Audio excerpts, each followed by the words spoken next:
weeks left until the polls open for election 2024. Big efforts are being made today by Vice President Kamala Harris and former President Trump. Both candidates trying to harness the power of the Latinx vote. Former President Trump at a Latino summit roundtable in Florida today.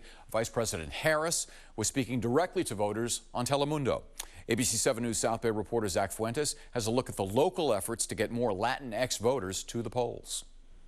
So this is our downtown voter hub. It's usually filled with canvassers and people making calls to their local community. Gabby Chavez Lopez, executive director of Latina Coalition of Silicon Valley, represents just one of the groups and community organizers who fill this room every Monday, Wednesday, and Saturday. The groups work tirelessly to increase voter turnout among the local Latinx community. I think the Latino community is very strong and is starting to recognize their collective voice and their collective power around your voice is your vote. Also recognizing that power are the presidential candidates. Former President Donald Trump held a roundtable Tuesday at our Latino summit in Miami. The same day, Vice President Kamala Harris had an interview with Telemundo. If either candidate can make some headway with Latino voters, that can really decide the election. According to Pew Research, since the last presidential election, Latinos have grown at the second fastest rate of any major racial and ethnic group.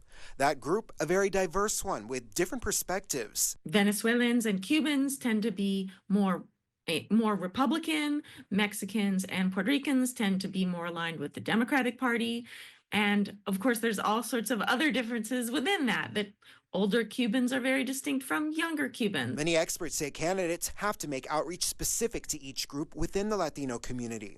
Here in the Bay Area, community groups say increasing voter turnout requires much more. Sometimes hearing from candidates directly isn't the right messenger. And so what we're trying to do as trusted community-based organizations and leaders that work with our community year-round, we are trying to make sure that we're connecting with them, that they're listening to trusted voices that look like them, that have shared experiences, that understand where they're coming from. The work has been hard, but Chavez Lopez says worth it. We just want to make sure that we're unlocking the power of our community because we are so powerful, and we're so excited to see who turns out this November. In the South Bay, Zach Fuentes, ABC 7 News.